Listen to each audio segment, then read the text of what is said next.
नफ्स को राख लगा के मैं बताऊंगा कि कैसे आप अपने नफ्स को राख लगा के किसी भी औरत की शर्मगाह में आग लगा सकते हैं, किसी भी औरत को अपनी मोहब्बत में तड़पा सकते हैं, उसके साथ हम बिस्तरी कर सकते हैं। वो लड़की खुद चल के आपके पास ना आए एक दिन के अंदर अंदर, तो मुझे अमल ना कहना। पावरफुल अमल है, सिफली तरीन अमल है, मुसलमानों की इस अमल की इजाज़त नहीं है, सिर्फ गैर मुस्लिम इस अमल को कर सकते हैं। जिस शख्स को आप अपने ताबे करना चाहते हो, चाहे वो औरत है मर्द है, इस अमल को करने के बाद 24 घंटों की यानी कि एक दिन के अंदर अंदर वो खुद चल के आपके पास आएगा। भाभी के लिए भी कर सकते हैं, आंटी चाची कोई भी आपके रिश्ते में कज़न लगती है, खूनी रिश्ता है, जिसके लिए भी करेंगे, समझे कि आपका काम गारंटी से होगा।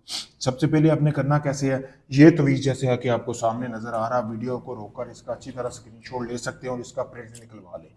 निकलवाने के बाद जब आपने इसका प्रिंट निकलवा लिया, निकलवाने के बाद आपने करना ये है कि उल्लू का खून हासिल कर लेना, बाजार से मिलेगा आपको, और अपने खून के 3 कतरे शामिल करने के बाद इस तवीज़ के ऊपर ऐसे ही आपने कलम के साथ फेर लेनी, जिस तरह ये लिखा हुआ इसी तरह तवीज़ बना लेना है। बनाने के बाद आपका ये एक काम हो गया। उसके बाद आपने जब ये तवीज़ हासिल कर लिया, और उसके बाद आपने जिस शख्स को काबू करना चाहते हैं ना, उसके आपको बालों की ज़रूरत होगी। जैसे कि अभी आपको सामने वीडियो में ये बाल भी नज़र आ रहे हैं, बालों की ज़रूरत होगी। बालों को तवीज़ के अंदर रख लेना, रखने के बाद आपने इसको इस तवीज़ को जला लेना। जलाने के बाद आपने एक मिट्टी का बर्तन लेना, उसमें आपने गोश्त डाल देना, 1.5 किलो गोश्त होना चाहिए, किसी भी किस्म का हो। कुछ राख जो है वो आपने बचा लेनी है, यानी कि इस तरह के मिट्टी के बर्तन में आप उसने उस तवीज़ को जलाना है। जलाने के बाद कुछ राख जो है वो आपने बचा लेनी है। बचाने के बाद आपने बाकी की राख इस गोश्त में मिक्स कर देनी। अब ये गोश्त आपने समझे कि 24 घंटों के अंदर अंदर ना परिंदों को डालना है। कोई भी हराम परिंदे होने चाहिए जो कि हलाल नहीं होने चाहिए, यानी कि हम उसे पकड़ कर खा ना सके, इस तरह के परिंदों को डालना है। डालने के बाद आपने जो राख है ना वो अपने नफ्स को लगा लेनी है। नफ्स को लगा के आपने मतलब कि फ्री होना है, जैसे कि मुशावरत करते हैं, करने के बाद आपने फ्री हो जाना है।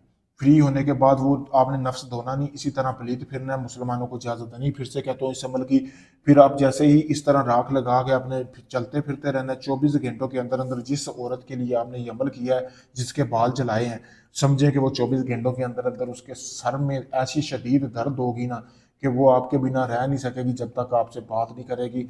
चाहे वो आपके घर में रहती हुई, तो समझो कि 24 घंटे के अंदर अंदर जिस टाइम आपने अमल किया ना, यानी कि अगर आप दिन को 12 बजे कर रहे हैं तो अगले दिन 12 बजे तक वो औरत होगी आपके पास। अगर आप इस हिसाब का टाइम लगा लें कि रात को अगर बुलाना चाहते हैं तो रात के किसी पहर आप इस अमल को कर ले, इजाज़त है, किसी भी दिन कर सकते हैं, लेकिन मुझसे इजाज़त लेके करें। इजाज़त के लिए मेरा नंबर नीचे दिया गया है, सिफली अमल है, सोच समझ के करना है। अगर आप इस अमल को मुझसे करवाना चाहते हैं तो आप ये अमल मुझसे भी करवा सकते हैं, आप चाहे दुनिया के किसी भी कोने में हैं, Pakistan, India, UK, Canada, Dubai, Oman, मस्कत, काफ़ी सारे लोग मेरे पास आते हैं जिनका काम नहीं हो चुका। मैं उन बहन भाइयों को यही कहूँगा कि आखिरी नहीं समझकर मुझे आजमाएं, मैं आपको मुकम्मल वीडियो प्रूफ दूंगा, आपके काम का कोई ढोंग नहीं है, आप वीडियो में देख सकते हैं, सारा कुछ आपके सामने है। मैं कोई ढोंगी बंदा नहीं हूँ, जब अमल शुरू करूँगा वीडियो प्रूफ दूंगा। बाकी किसी भी भाई का कोई भी जायज़ नाजायज़ काम हो किसी वक्त मुझसे रब्ता करें। शुक्रिया दोस्तों।